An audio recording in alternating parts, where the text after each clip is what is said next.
আসসালামু আলাইকুম। This is Ron Islam in front of you. আশা করি সবাই ভালো আছেন। আমরা আজকে যেই ছোট্ট একটা টপিকস নিয়ে এসেছি, ছোট টপিকস হইলো যারা অ্যাডমিশন টেস্টে আসছো তাদের জন্য কিন্তু খুবই গুরুত্বপূর্ণ। যদি একটা কোশ্চেন দেখি ভাইয়া, যে ম্যাথমেটিক্স ইজ অর আর, দেখো mathematics is or are very complex subject, তাই না? এখন ভাইয়া সাবজেক্টটাকে ম্যাথমেটিক্স, এখানে ইজ হবে নাকি আর হবে? এই কোশ্চেনটাই কিন্তু অনেক ঝামেলাপূর্ণ। আমরা কিন্তু সাবজেক্টে যখন দেখি যে ভার্বের সাথে এস, সাবজেক্টের সাথে এস ইএস আছে, অর্থাৎ নাউনের সাথে এস ইএস আছে, তখন সেটা হচ্ছে কি প্লুরাল সাবজেক্ট, তাই না? তো সবাই কিন্তু তোমরা আনসার করে দিবা আর। অ্যাকচুয়ালি এটা কিন্তু তোমার আনসার নয়, ইনকারেক্ট আনসার। এখানে আনসার কি হবে? ইজ। কেন? এবার চলো আমরা সেটা দেখি। খেয়াল করো, যখন দেখবা যে সাবজেক্টিভ কোনো বিষয়, ম্যাথমেটিক্স, ইথিক্স, পলিটিক্স, এইগুলো যদি একক কোনো সাবজেক্টকে প্রকাশ করা হয়, সেক্ষেত্রে ভার্ব হয় সিঙ্গুলার। বোঝা গেছে?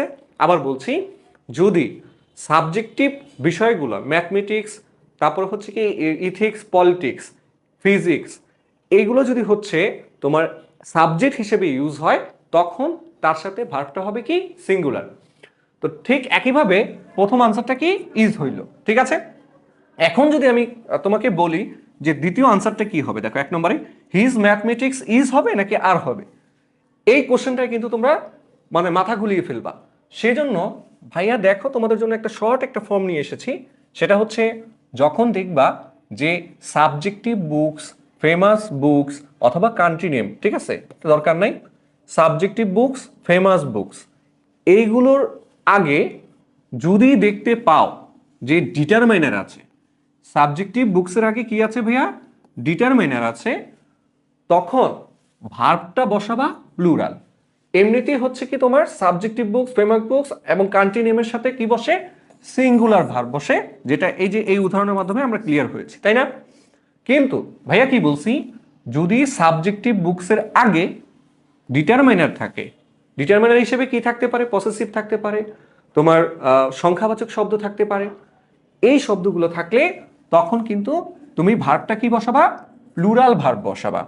তো আমরা যদি দেখি ম্যাথমেটিক্স একটা সাবজেক্ট, কিন্তু সাবজেক্টিভ বুকসের আগে দেখো এখানে হিজ আছে, তাহলে এটা কি? এটা হচ্ছে তোমার ডিটারমিনার বা পসেসিভ। যেহেতু ডিটারমিনার আছে, সেহেতু আমার ভার্ব হবে কোনটা? ইজ না হয়ে হবে কি? প্লুরাল ভার্ব হবে আর। His mathematics are very weak, তার অঙ্কগুলো খুবই দুর্বল। অঙ্কগুলো বুঝাইছে, এখানে সাবজেক্টকে নির্দেশ করা নাই। বোঝা গেছে বিষয়টা? পরের অংশটা যদি আমরা খেয়াল করি, দেখো এখানেও একটা ডিটারমিনার আছে। এই যে সাবজেক্ট কোনটা? ইথিক্স।